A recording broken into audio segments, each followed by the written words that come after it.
Welcome into CMS-Connected, everyone, the web content management industry's only news commentary show. Glad you guys could join us today. I'm your host, Tyler Pybert, and we have a very special show for you guys lined up today. Indeed, there's no question about that. Today, we're going to be taking an in-depth look at the evolution of web engagement management and how it's going to be changing the way organizations understand and really interact with their customers out there. It's very important. It's something that everybody needs to be paying very close attention to.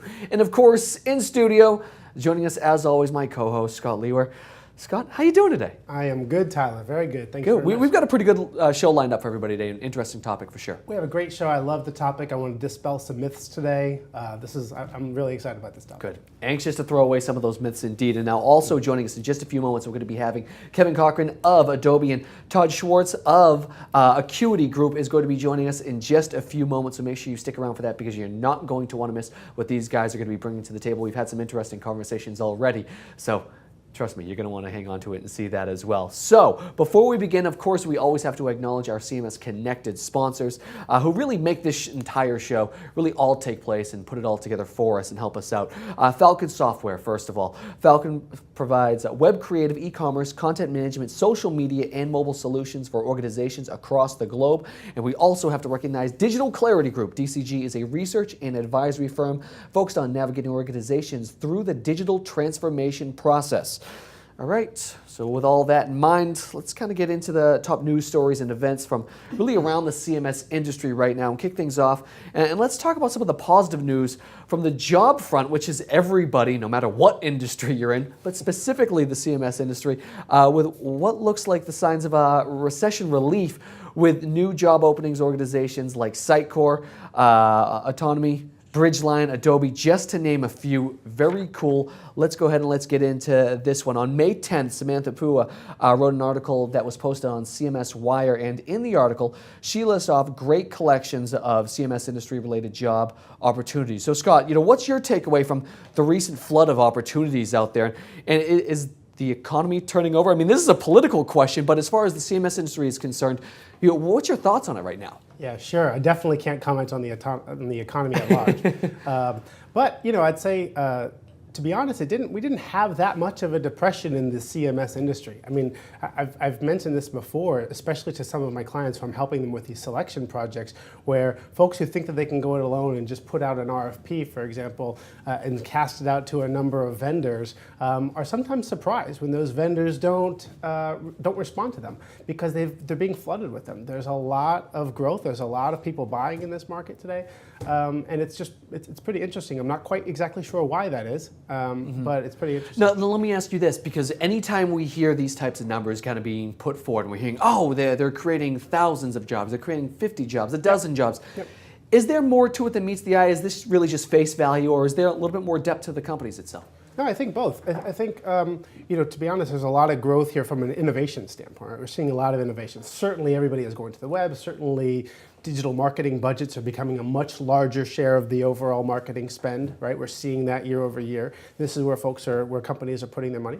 And certainly the content management industry is seen as one of the ways that that's certainly one of the technologies essentially that's helping them to achieve those digital marketing goals. And I think what's interesting about all this is that I think more and more companies are starting to realize that content, I mean, we keep hearing content is king. Sure. I'm so sick of hearing that at this point in time, but we're seeing more content produced and more companies becoming media companies and creating so much content.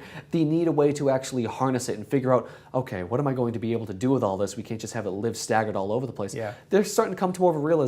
I mean, do you think that's true? I think the notion that everyone is a publisher is really key. I think that is true, right? So they're not only are they buying technology to help support that notion that it's all about getting that information out, but at the same time they're also bringing in jobs. You're talking about jobs here on the technology side, right? But there are also plenty of jobs for folks who are, social media managers and content producers and content marketing experts and folks who are actually writing and producing that content. Because as you say, content is king, and it's not content technology is king, it's the content itself. So we're seeing a really growth on all sides of this. Yeah. Okay, one thing I want to point out is actually Gary Eisenstein from Falcon-Software actually mentioned that Sitecore has hired, I think it was at roughly 100 new employees over the last 12 months.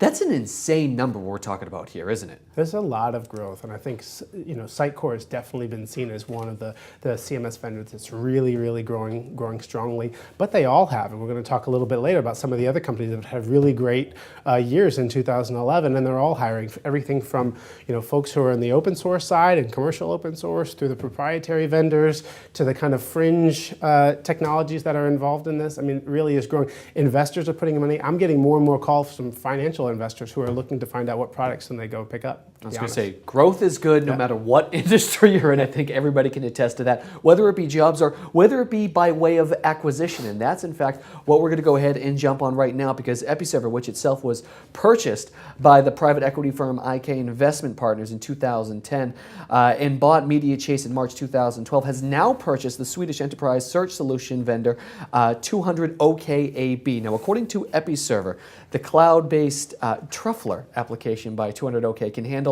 large volumes of big data, including user data, social, mobile content, and product and online transaction information. So, Scott, in your mind, Episerver, they've had a very busy spring.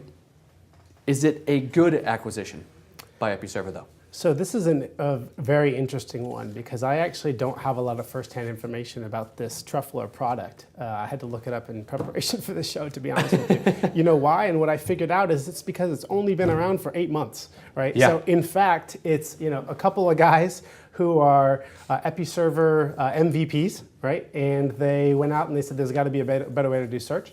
And they went out and they took the Elasticsearch product, which is built based on essentially the open source product Lucene, and they've basically put that out into the cloud and made a SaaS-based offering for that.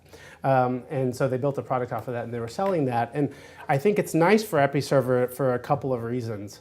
First of all, like I say, it was built with Episerver in mind. I think the first APIs that they created were for Episerver. So I don't think integration-wise it's really going to be that challenging as they might have experienced with some of their other acquisitions.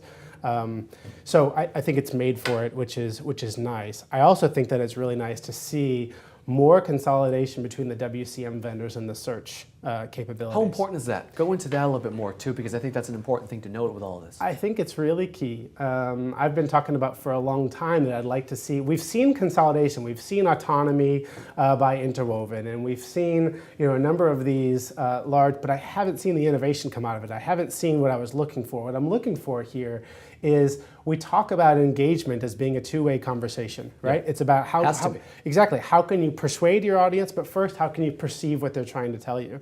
And with the way that folks are experiencing the web these days is it's a search-first mentality, right? So it's how you're no longer coming to the homepage of a site and going through the navigation and getting where you want to go. You're getting straight there and you're landing right where you want to know from the Google search, or you're going to a site and you don't want to deal with their navigation and you're searching from there and you're getting in. Mm-hmm. So it's a link. I mean, to that point, from the marketing perspective, that's a link that happened to be tweeted out, that happened to be following a YouTube video or something along those lines. That's directing you directly to that in particular page. To that point again. Definitely true. I think the notion, though, that, whether it's I think, again, it's all about this consumer empowerment, right? They don't want to have to figure out your organizational structure and how you've categorized your site. It's very important to do that from a user experience standpoint, but it's about they want to search first and get to exactly the information they want. So why is that relevant for web content management? I think it's relevant because you gain so much from understanding what your people are searching for, right? So if you're talking about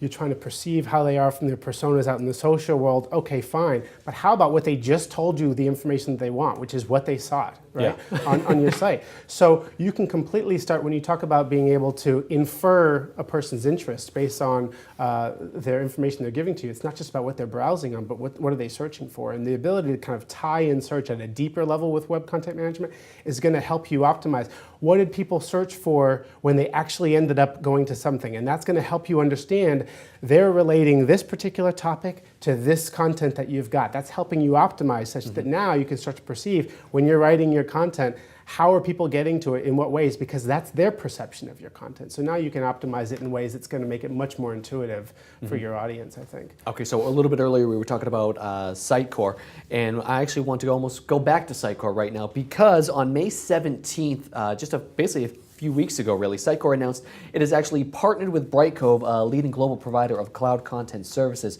to launch a new online video capabilities to help marketers increase website traffic and strengthen digital marketing campaigns.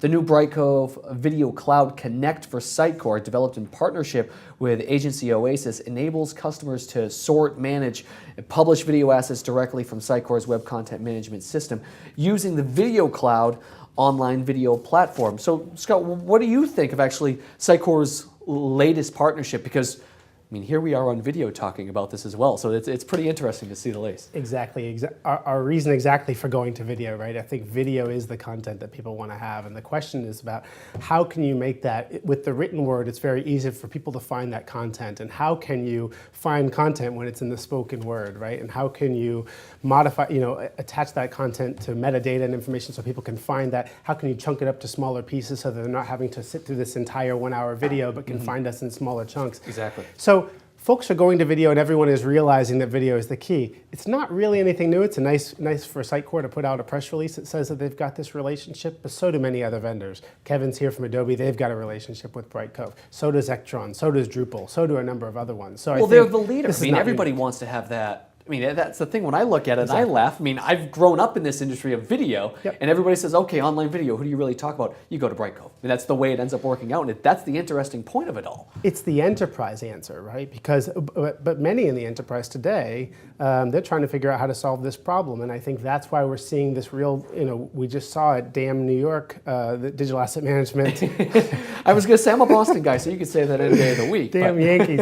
At the digital asset management show in New York, put off with it, was really successful. I think they had a lot of attention, and digital asset management as a technology is getting a lot of attention.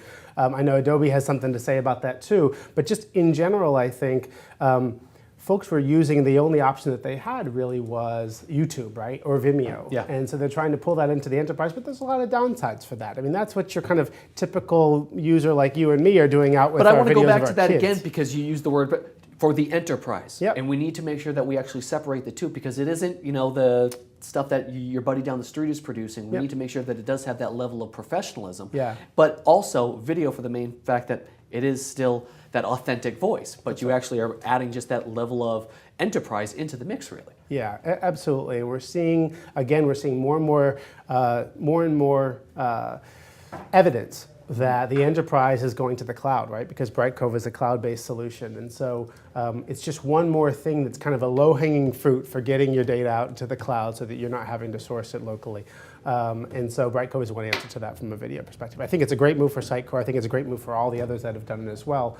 I think I just saw something from ATEX in my email box this morning that said that they're doing the same thing. Yeah. So we'll hear more of that, and we'll continue to talk about that as well. But let's move on, talking more about, as far as the cloud's concerned, but let's talk about Amazon. In an interesting development, actually, Amazon recently announced a new dynamic content product that enables Amazon CloudFront customers to deliver dynamic content to their site visitors. Now, Amazon actually points out that in order for companies to deliver this type of content, they would need to use content delivery networks or CDNs, and this is typically an expensive option, really, at this point in time. Now, Amazon, as it usually does, offers a similar service for a fraction of the cost. We've seen this before done by Amazon.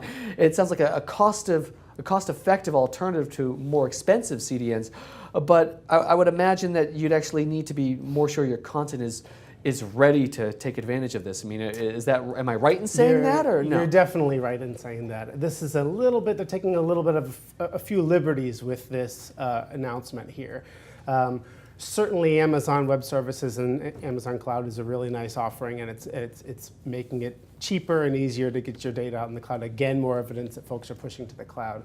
But to call this dynamic content, it certainly is, but some of the things that they cannot do that the folks, some others out there can do, like Akamai and others, they can't really truly deliver dynamic content because most applications are not set to deliver it this way. We keep hearing dynamic content constantly. Is it almost overused and too loosely defined at this point in time? Because we're seeing so much more, similar to what your point right here. We're hearing it, it's dynamic content. Good point. We're throwing it out there, it seems. Let's define what dynamic content is. Okay. Dynamic content is as opposed to static, right? Dynamic content is when we're talking about the web experience and the information that you're seeing is tailored in some way to you, whether it's to you personally or to you as a part of a larger group or to you because you're in a locale and it's showing you your local weather or something. It's showing you information that it's not necessarily showing everybody else, right? So that's dynamic content as opposed to static, just a bunch of web pages that everybody sees.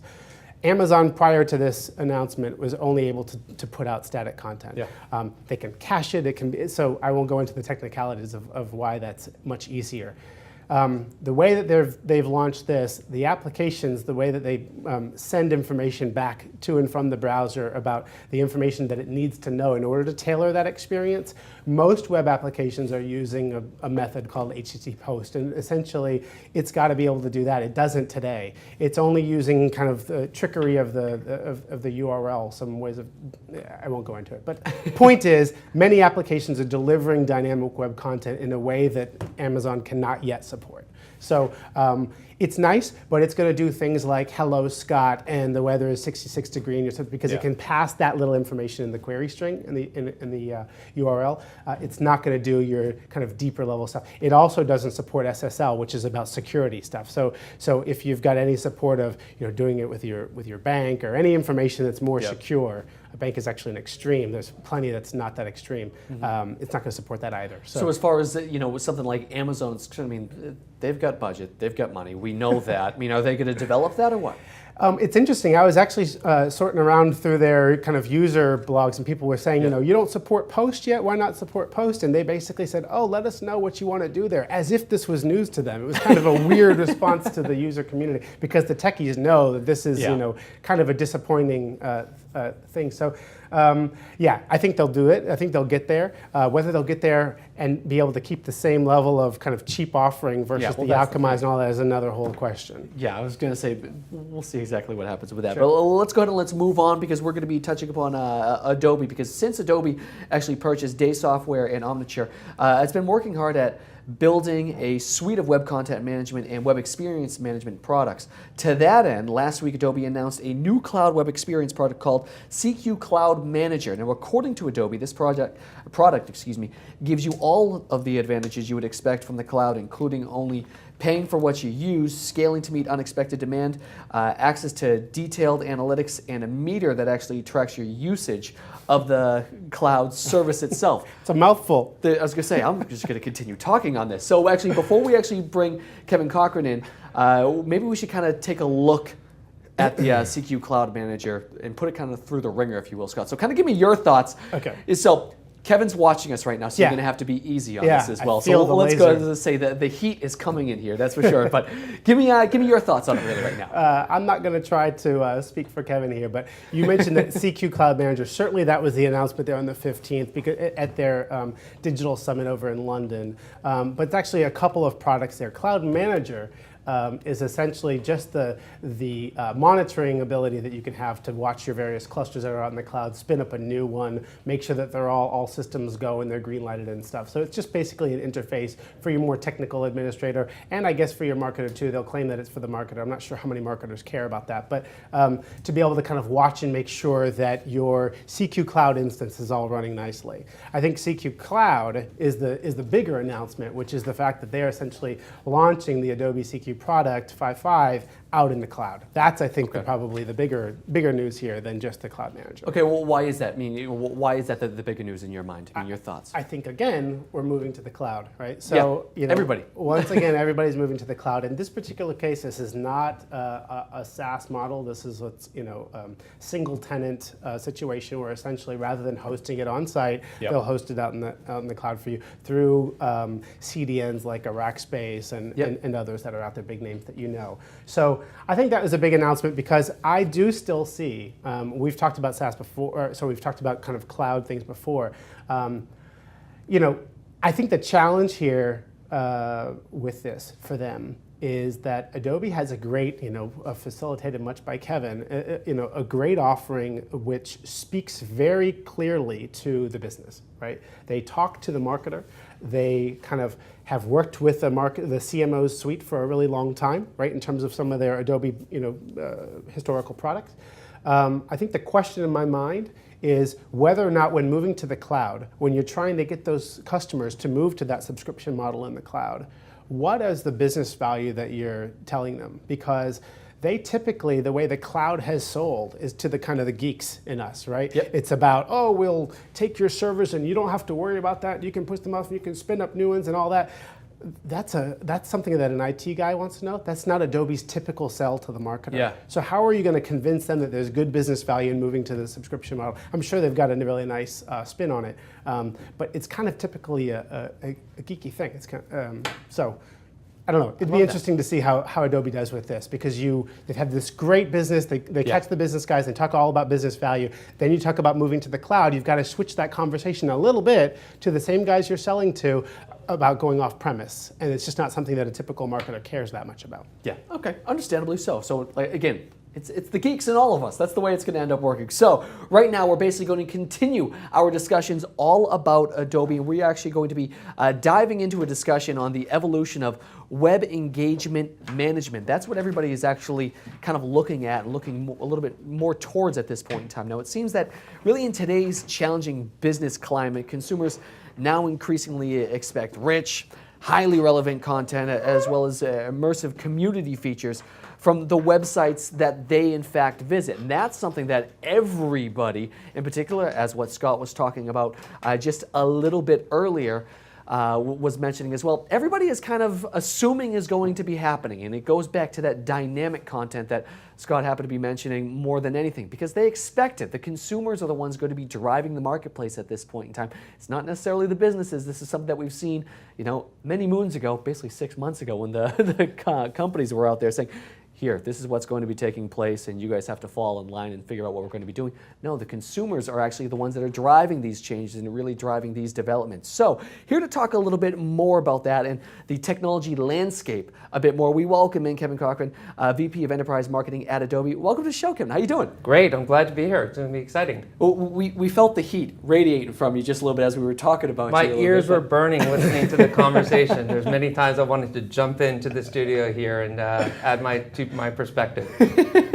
All right, so now that you've got your opportunity, let's talk about that. Let's talk about the technology landscape in particular and how it's really evolved to over the last 12 months. Really, in your mind, how has it evolved to really support web engagement management at this point in time in your mind? Yeah, I think people are, broadly speaking, having new strategies for actually driving engagement on the web, driving true web experiences, multi-channel experiences.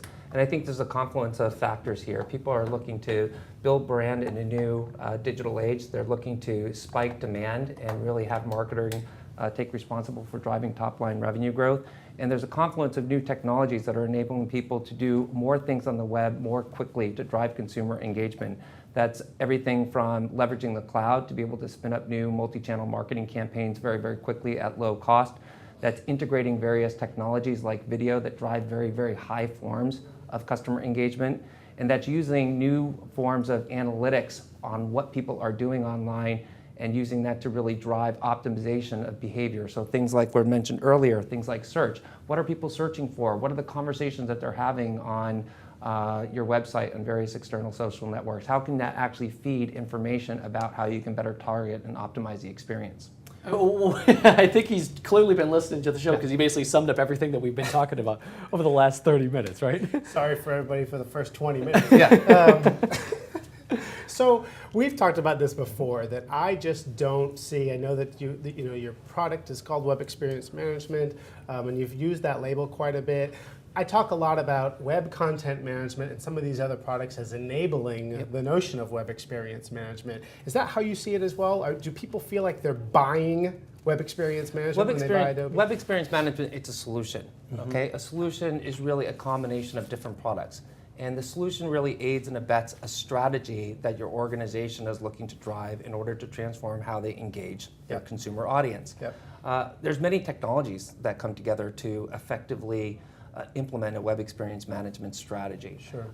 At the core is web content management, right? Because the core of web content management is having a repository that enables you to mobilize disparate content elements for various personalized experiences, whether that's the desktop web channel, whether that's the mobile channel, both mobile site and mobile app, or whether that be your Facebook fan page, for example. Sure.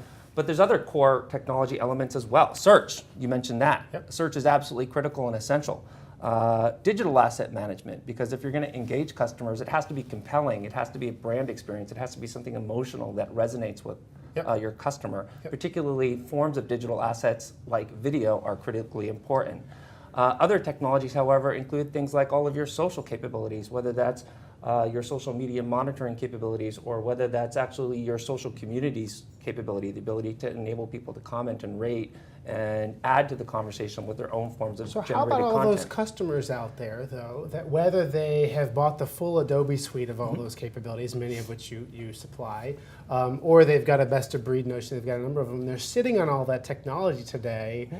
Do they necessarily have web experience management? Is that, I mean, how do you guys as a technology vendor approach that you have to tie it all together. So unless you have a consistent, coordinated brand strategy for your consumers across different channels, you don't really have web experience management. Right. The challenge marketers that have today is that we have what we call the Cambrian explosion, right? We have hundreds of marketing technologies at everyone's disposal, right, in order to drive some form of the conversation on one particular channel, right, for one particular type of experience. And marketers today are faced with the problem of being technologists, right? They want to execute a strategy, but they have to stitch everything together. So what our strategy is at Adobe is, how do we unify that? How do we give marketers one platform that gives them the agility that they need, that gives them the insights that they need to drive personalized experiences across different channels? And we're always going to be an open integratable stack. We want to be best of platform. Sure. And best of platform means that you support best of breed components. Now, obviously, we believe we have best of breed components for all of the constituent technology areas, but being an open platform means giving customers freedom, choice, and flexibility for the different components that they want to hook into the unified suite. So how many of your customers would you say have achieved web experience management, even though they have your, like, what percent of them? So that is such a tricky question. I can't believe I got asked that, because obviously I love my customers to death, and so obviously I want to say each and every one of my customers all of them is to the fullest incredibly extent. successful, and I'm sure many of them are watching here right now. None of them. Okay, and that's just the hard facts. Got it. 12 months ago, people really woke up and realized that there was a new way that they needed to really think about how they drove web strategy, right? And everyone is now moving as quickly as possible. But no one has achieved nirvana yet, and I like to tell customers, you're not going to actually even do it in the next 12 months. You're on a journey. It's going to take between 3 and 5 years, right? I think what a lot of people today are doing is they're taking the first and necessary step, and they're basically saying, who is my customer? What makes them tick? And how do I engage them, and where do I engage them, and what level of conversation do they want to have with me? And people are defining that. And if you don't do that first, then you're screwed. I don't care what Adobe does from a technology standpoint, and I'm sorry to say this to everyone at Adobe, we can build the greatest, best tools, but unless you and Mr. Customer figure out who your customers are this year, you can't set yourself up for an effective strategy. And that's why, I mean, I love the real talk there, right? Because I feel the same way, that they're just, folks think that I bought these pieces, so I've got it, and the articles out there talk about it, that as if you've got it, and then, oh, by the way, we won't even go down the CEM or CXM path and what that is next, but they all just think that I bought this, and so therefore I have it.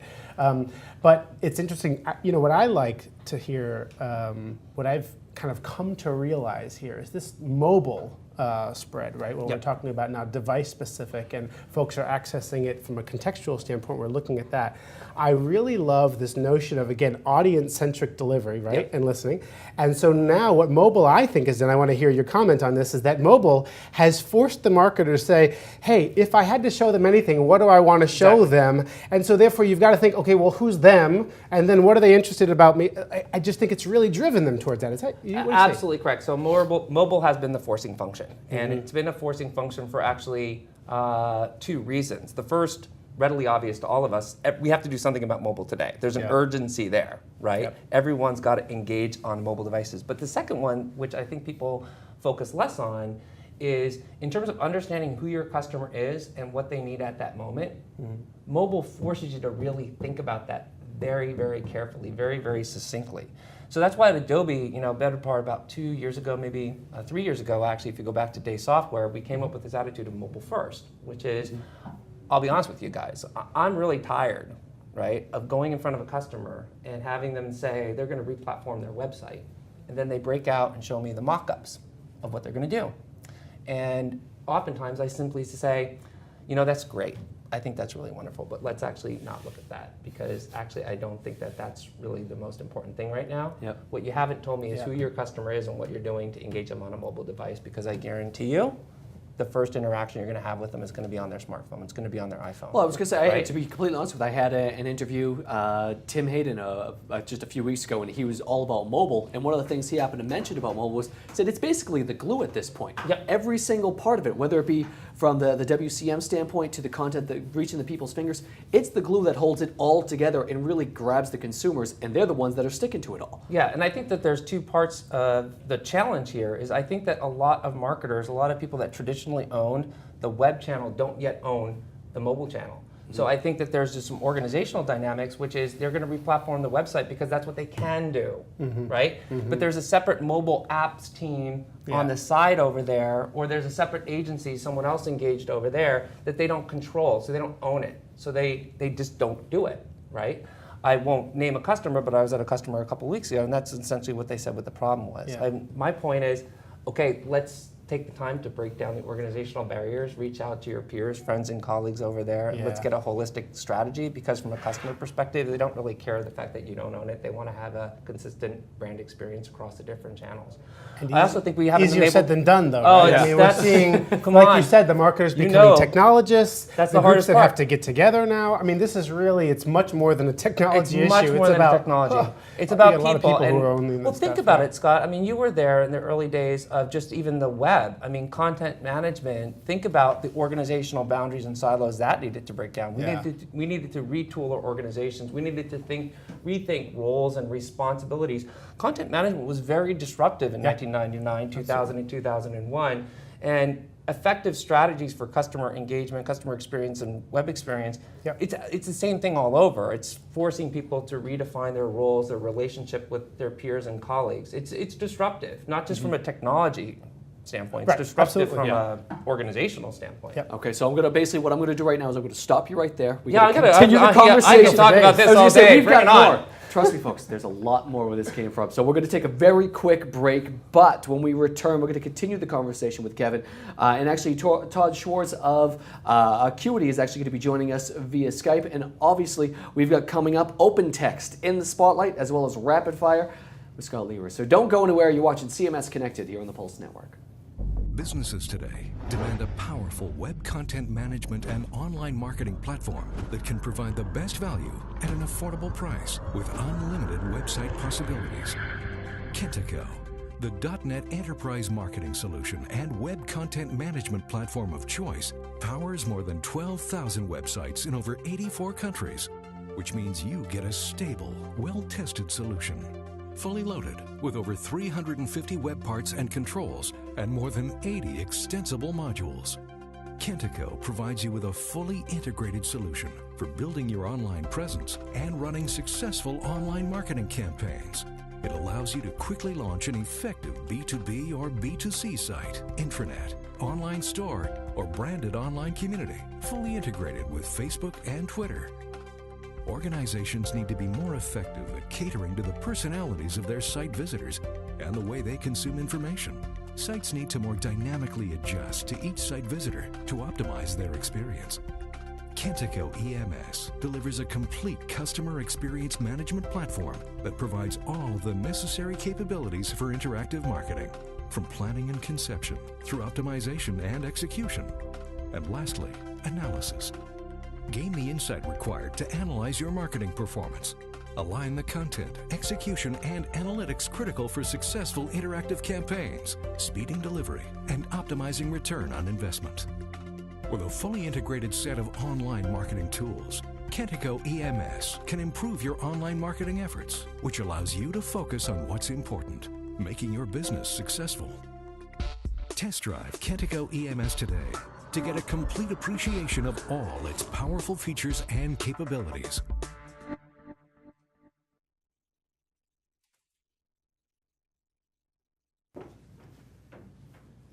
All right, everybody, welcome back into CMS Connected here on thepulsenetwork.com. I am your host, Tyler Pybert, and right now we are, in fact, going to be picking up basically where we left off, talking with Kevin Cochrane, VP Enterprise Marketing at Adobe, as well as Scott Lewer. But we're also going to add another name and another conversation into the mix because that's what we like to do, and we like to have a lot of fun in the process. So, joining us on Skype right now, we welcome into the show Todd Schwarz from the Acquity Group. And Todd, welcome to the show. How you doing today?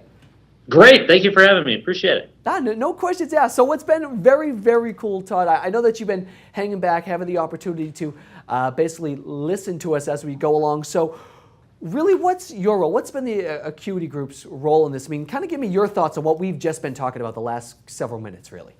Absolutely. Well, and as you guys were talking, I feel the enthusiasm, and I'm getting excited even in my own chair here about jumping into the mix. And I look at web experience management has been this evolution where really what people thought of 10 years ago around structured and unstructured content and how do we get our content out there. Today, it's about the evolution of really giving the VP of sales, the directors of marketing, the people, how do I drive more engagement on the web? How do I drive that experience? How do I get tablet and mobile to, like Kevin said, really in the forefront and in the first? It's the way that really customers and managers out there want their products to be seen. I mean, people are moving product launches onto mobile before they're even put it on the web, and I really think that's the trend and the evolution of where we're headed here is the integration of social commerce and really getting the mobile first concept out there. Hey Todd, Scott here. How are you? Good. Thanks for joining us. So Kevin dropped a bombshell. I asked him a question about how many of his customers have actually achieved web engagement management, web experience management, and he said none of them. As a partner, does that mean there's a ton of work out there for you to do? How are you helping to achieve this, or how are you not so far, it seems like? Tell us. Well, and I think it's an interesting point, and it's because the opportunity is endless, and really to help customers achieve what they really want to do from an engagement and from that intersection of technology and creativity. It's around really getting and putting the investments behind what they want to do. I think customers are certainly making the evolution. They're putting strategy behind it. They're putting the momentum, but there's a long way to go. And I don't think anyone really is doing it super well from an engagement. But I think you're starting to see that whole social intersection. I think you're starting to see all of the commerce intersections with what people have traditionally just been using web content management for. Hi, Todd. This is Kevin. How are you doing? Good to see you again. Great. Kevin. And of course, I must say to everyone here in the audience, obviously, Acquity, if there's anyone that is getting customers well on the path to web experience management, it's you all there at the Acquity Group. But Todd, that really leads to my question, which is, how do you get people on the path to really executing a web experience management strategy? What are the first steps that everyone in the audience can really take to say, how do I line my organization? How do I really think about my customers, and how do I approach more of a mobile-first manner driving customer engagement? What are the next steps we can practically start taking? Yeah, it's a great question. And I think, first of all, you need organizational synergy. You need everyone to be on the same page, and you need that digital strategy. So you have your company and corporate-wide strategy, but you need that digital strategy to really be the essence of what you want to drive within your organization. And I think whether you're on the services side of the business like I am, or whether you're on the product and technology side like you are, Kevin, or whether you own a company, it's around getting everyone to be focused around that digital strategy and how it complements with what your brand or what your overall marketing strategy is. That digital strategy is truly, in my mind, the way that you're going to touch your customers in tomorrow's market. It's you're going to touch them either on their tablet or on their phone. You're going to touch them in digital touch screens. You're going to touch them in every digital way you can think of. And it's going to get down to every peripheral and device that people have within their lives. And it's going to be in cars. It's going to be, so getting an organization to understand what that roadmap is, I think it's the first step. It's getting what is the roadmap that you can honestly achieve over the next 12, 24, 36 months, putting your arms around that and putting your investment dollars around that so that you can just start moving down a path of really being digitally enabled. Todd, so what has this meant for you? I feel like at the DCG group, one of the things that we're differentiating ourselves on is when we're helping folks find content management systems or web experience management systems, if we want to call it that, in terms of our process, I'm mandating now that we actually help with the selection of the services team as well, whether that be the vendor's professional services or whether that be a third party. I'm taking that into consideration when finding it. If now, is it just, so it sounds like you're no longer just the technical integrator anymore, and you've got a lot more pieces to the puzzle that you have to bring to bear. What should folks be looking for when they're trying to find a partner to help them implement? I don't know what the percentages are, but I'd say probably 80%-ish of the process is, I would say, is probably dependent on your capabilities as a professional services team. Yeah. No, I think it's a great question, a great point, and really it is more than just the technology. Again, I think we call ourselves a brand e-commerce company, and as part of that, it's where technology intersects with creativity. I think you have to have all the pieces. User experience is such a major component of any piece of technology we implement. There's the creative aspect of how that brand is really experienced online, how that brand is really exemplified in every way that you touch the customer. But I think for anyone out there looking for partners like us, hopefully they look at Acquity Group as their first option, but certainly they should be driving towards, what are the capabilities around user experience? What's the capabilities around enhancing that brand experience online, and how does that look creatively? And then lastly, how are they going to go and implement that? How do I take all that user experience and all that creativity and really bring it to life?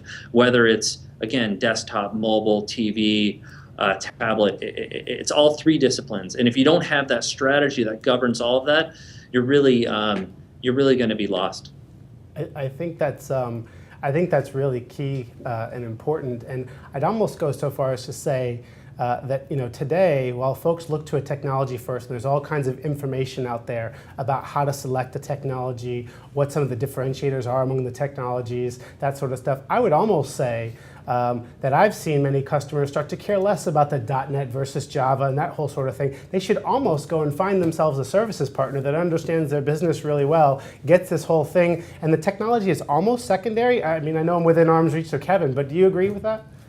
Well, I agree with it from a perspective of what they're trying to drive. At the end of the day, they want the technology to meet their business goals, and part of that is, how do I increase sales? How do I increase lead generation? How do I ultimately, drive revenue? The marketing officers, the strategic officers, which are playing much a bigger role in the digital marketing world today, that's why targeting is so important. It's, we've trained everyone who's a user today on the digital space to basically say, I want the experience to be personalized, not so I can customize it, but so what I purchased from you. I want to see my order history simply. You should be giving me recommendations. We've all been trained on these experiences, and I think folks need to continue to understand that that's where they need to go if they want to be competitive. One of the things I wanted to go ahead and do right now is we're obviously always welcoming people from Twitter and make sure that they use the hashtag CMS-Connected, and we actually have a lot of chatter out there. And John Austin, CMS Insider, he actually just tweeted a few moments ago, and he said one of the challenges I see is that the page-based WCM solutions are just not architected to support WEM. Kind of give me your thoughts on that tweet right there, really. Certainly my perspective on that is that I think when you look at, so let's take Adobe software, for example. Really, they've combined an offering as a solution that takes advantage of all really your social needs, takes advantage of all of your content from an unstructured, structured perspective, but they've really created a framework where you can integrate with any back-end commerce integration. You can really deploy it in a scaling way up in the cloud. So, I think that's not unique to Adobe. I think you're seeing that in terms of even what you guys were talking about earlier with Sitecore. I think you're seeing that from other vendors out in the industry who basically are saying, I know I'm not going to have every piece of the puzzle, but I need to make it easy for all of those architectures to come together. You're not going to find a silver bullet for every feature and function that you want as a business. So it's creating that architecture that complements what you need. I mean, why go create a whole new Brightcove when you can go and create a seamless integration with Brightcove, as you guys mentioned early on the show? Todd, honestly, I got to tell you, thank you so much for taking time out of the day, taking all the responses. Feel free to hang out and watch as well. Obviously, we'd love for you to keep tuning in, but honestly, thank you so much for the time. Really appreciate everything. Great stuff. Thank you. I really appreciate it. Thank you for having me on the show. Awesome. Really Thanks, cool Todd. stuff. That right there, Todd Schwarz. And, we also have to say thank you and goodbye to you, Kevin. So, honestly, Kevin, thank you so much. Really appreciate you coming by. Great stuff. It was great. It was great fun. Good seeing you guys. Scott, of course. Always great to see you as well. Excellent. Really great stuff. So, there you have it, folks. So, now we do, in fact, have to move. It's time to go. Well, in the spotlight. And in the spotlight, we are, in fact, going to be talking about and discussing OpenText. Now, very interesting stuff with OpenText. Founded in '91, enterprise content management software is kind of, their market segment, really, if you will. But Scott, while I've got you right here, right now, I'd love to kind of gauge your thoughts, your opinions on OpenText, and we'll kind of dive in just a little bit deeper, really, if you will. So, right now, kind of give me your thoughts on OpenText, really. Sure. So, OpenText has been around for a while, as in '91. I think one of the keys to understand about OpenText is that they've got a really, really wide, first of all, very long list of technologies in a lot of space, everything to do with content management, as this video is trying to illustrate here. Everything from document management and case management solutions, enterprise content management, all the way over into the kind of my neck of the woods in web content management space and into social as well. So they really run the gamut in terms of some of the technologies that they've acquired.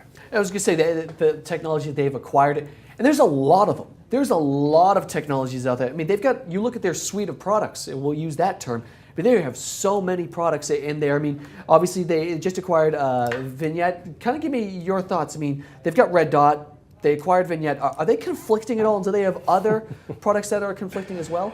Yeah, and they acquired Vignette about 2 years ago now, I think, and Red Dot maybe 2 years before that or a year before that. Look, this is the bottom line. The bottom line is that OpenText is essentially, I mean, I think to say a holding company might be a little bit harsh, but their growth strategy is certainly through the notion of acquisition, right? Yeah. And it's about trying to find those vendors that have a pretty good base of license revenue subscribers and maintenance revenue, and basically bringing them into the fold and taking advantage of that as much as they possibly can until basically it reaches its end of life and they go buy the next one, essentially. And sometimes, to be honest, their integration strategy is not so top notch, right? I think sometimes it ends up being good news for the customers of that particular company because it's going to live on for a little while. But if they're holding out hope that, oh, OpenText just bought the platform that I use, and suddenly that's great, I'm going to be able to realize the benefits of all these other technologies they've got, they're not doing much under the hood to integrate these. Let's be real. I mean, it's very nice to put a new skin on something and have them look similar. That's CSS changes. You can take that a long way and it looks like it's integrated, when in fact, the underpinnings, they're not doing much change because that's not a part of their strategy. Their strategy is bring them into the fold, get their customer base, try to cross-sell to their customer base, milk the maintenance revenue, and that's kind of what they do, and they do that well. Okay, I was going to say, give me some pros though. Give me one that you could say, no, here's something that people really need to make sure that they're aware of. And yeah, sure. I mean, yeah, I don't mean to beat them up by that. Maybe I should take that back. This is not bad news. It doesn't mean that you shouldn't be an OpenText customer. They've bought some best-of-breed solutions that are out there. So, I mean, my personal feeling on Vignette is it's kind of been around the block for a long time. It certainly had a large base of customers. I think it's the barrier to getting off of it is a pretty significant one. So they've got a good customer base. But I don't mean to bash them. I just think, in general, it's quite fine. It's not a problem. It's just that if you presume some level of integration of their products, then that's where the problem is. What I like about OpenText is they actually do have a really nice strategy. Lubor Tatsek has a very nice vision of customer experience management and web experience management, and he's picking up all the pieces and parts to kind of be able to put that together. Again, there's not an underpinning integration there that's very solid, but you want to have one vendor, one bill to pay that's got a whole bunch of the pieces. Just know that you've got to do the integration yourself, as you would have if you had gone out and bought all these separately, right? So that's the key. So they've got a lot of nice things in-house. They're meeting it from all sides in all directions. They've got a few more probably areas they're going to try to check box off. But it's not a bad thing. It's just don't expect the integration to be there. Okay, so that's one thing. So basically, that's what you tell your customers. Your clients really say, here, this is the things kind of walking into it. So that's essentially what you're basically breaking down for them as well. Exactly. I think, and this is where you might say, if you're going to evaluate, an open text versus, let's say, an Adobe, just because we've been talking about them, just right? Kevin They're going to go head to head quite a bit. And so on the one hand, you've got Adobe products, and they're actually working, I'd say, pretty hard to do some integration with that. The notion of CQ becoming the underpinnings to all that they're doing, they've got a ways to go there. Test and Target is not fully integrated yet. A number of these things are not there, but they're doing all that they can do to try to have this an underpinning platform that they're going to try to bring all the solutions into. And they're working hard at that. And David Neusler is brilliant at that. On the open text side, they're bringing in some nice best-of-breed capabilities there. But again, it's as if you did as an individual customer. If you went out and bought this solution and that solution and the other solution, you could do the same thing, and they're not going to have gotten you really much further along the way, other than, again, maybe a single invoice. So they're just not doing that much under the hood to try to pull them together. And sales guys are not going to tell you that, but that's the reality. Okay, excellent. Interesting stuff for sure. That was OpenText inside the spotlight, in the spotlight right there. Very cool indeed. Love to hear the kind of very truthful commentary from Scott. And speaking of truthful commentary, it's time to go to rapid fire. That's right, we're basically going to be putting 1 minute on the clock and have Scott tackle a handful of different topics out there that we want to go ahead and get to. So, Scott, let me ask you this. Last rapid fire, you crushed it, man. You just breezed through it with ease.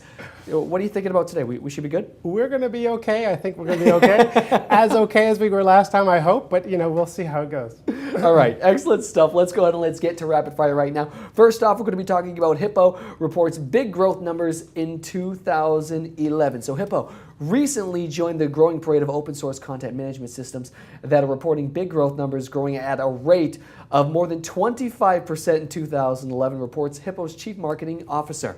Scott, you've got 1 minute. Give it to me. I want to see this. All right, here it is. So first of all, Hippo is a great product. It's a commercial open source web content management product, and I'm very proud of them that they were able to achieve what they did in the last year. I think, though, that it's indicative of the general wave that we're seeing in terms of the growth, again, as we talked about, Tyler, of the industry overall, and also within the open source, right? So this notion that Hippo is one of these that's a commercial open source trying to appeal to the enterprise vendor, that's where they're all going these days. And so we're seeing things like ModX. They've had a great last year as well. .NET Nuke has gone commercial now.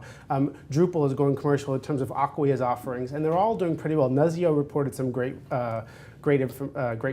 year last year, as did WordPress. So we're seeing this happen, again, to support the point that we made earlier about the economy. It's definitely there. It's definitely doing well in the content management industry, and it's also certainly vibrant in the open source web content management community. We're seeing a lot of these guys do well. So right on to Hippo. Good job. All right, excellent stuff. Now from, big growth numbers to big business, let's go ahead and let's talk about WordPress, because Fierce Content Management, who also is the sponsor of Rapid Fire right now, recently published a story that WordPress was the platform of choice on 48 of the world's top 100 blogs. Now, according to the public face of WordPress, Matt Mullenweg, WordPress accounts for 15% of the world's websites out there. Scott, kind of give me your thoughts on this one. So this is an interesting one, especially because I'm known in the industry. I've written an article or two saying and claiming that WordPress is not a content management system. And so while I don't mean to rekindle those fires, I actually, when I talked about that, I wasn't trying to make the notion attack them at all.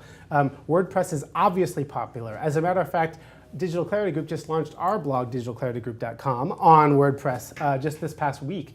So I love it as a platform. It definitely is, there's a lot of blogs out there. It's an awful lot of individual websites, and WordPress is a wonderful platform for that. The question that I was talking about, though, was my mind as an enterprise CMS evaluator is whether or not it stacks up against those things. And so where we're seeing all this growth, What folks are trying to do is make the case that which can support a blog really well is appropriate to support some of these notions that we've talked about earlier over here with Kevin even about web engagement management. And it's not there. We're not necessarily seeing that. But good for WordPress, though, in general. Okay, so from content management to, well, where you're actually going to be viewing that content, let's talk about iPads, because they're, in fact, well, content magnets. On May 7th, Ron Miller wrote an article that on It's Not Your Imagination, iPads are content magnets. Now, the latest report from an online network based in India found that iPads actually accounted for 96.4% of all tablet web traffic. The number is staggering, Scott. It's huge, and that's a specific number to talk about iPads versus the other, the tablet devices, right? So that they own the market. We know that they own the market. I think the more important point there of that particular article is talking about how much folks are actually using the iPads to experience the web. And this, again, piggybacks off of the point that we made earlier, that folks are consuming the web in different ways. They're consuming it in different places, and they're consuming it on different devices now. And so this is just furthering the notion that we need to be mobile ready. We need to be thinking about our audience and how they're consuming our content when we're writing it, when the technology to support that. So tablets are here. They're coming into the enterprise. This notion of BYOD, bring your own device, is clear. All the CIOs are having to address it to be able to support all these capabilities. So whether it's a phone or whether it's on a tablet, I mean, the notion is mobile is here, multiple devices are here, and when you're writing your content and you're targeting your audience and you're delivering your message, you need to keep that in mind. And everybody obviously wants it to be synced with one piece of device and work in hand with another one, and they also want it simple. So they also basically came up with the idea of simplicity. Yes, that's what we're going to be discussing right now. Love that transition, don't you? At the EMC World Conference last week in Las Vegas, Rick DeVenuti, president of the Information Intelligence Group, announced that after long negotiations, EMC had purchased file syncing and sharing service Syncplicity. Now, Syncplicity, a pure play file sharing service, 200,000 customers out there, 50,000 are business customers, offering a way to share and sync files in the cloud with some fairly sophisticated back-end administration, which very likely attracted EMC. So kind of go into that right there, EMC with Syncplicity. I think this is actually very big. Again, supporting the notion of content moving to the cloud, right? But, and by the way, that transition totally stole my thunder. That was an amazing transition. What this does, it essentially says something like an EMC's Documentum, which is very robust in terms of document management, version controlling those documents, being able to allow collaboration in the creation of those documents. That's really huge. To now cloud enable that to be able to sync across all your devices, again supporting this notion of BYOD, where folks have lots of devices and they need to be able to access that content, those documents on their devices. Folks have talked about this now allowing them to compete with Dropbox and things like that. I think this is much more sophisticated technology. Dropbox in the enterprise doesn't necessarily work. It's forcing everything to sync. So it's now not only your documents, but it's all the folks within your group are syncing suddenly to your device. That's not going to work in the enterprise. You'd have to have huge devices, memories. But I think EMC purchasing Syncplicity is amazing in terms of talking about their robust document management, putting it in the cloud, making it available across devices. Okay, so what I want to do is go ahead and move on and talk about some of the buzzwords. Now, one of the big buzzwords so far of 2012 has primarily been responsive web design, and there's actually a lot of pressure on web designers and site builders to ensure that their clients' websites are responding to the changing internet. Responsive web design is the approach where design development of a website should respond to a user. So go into that. Just break this one down for me. I know you're anxious for it. So.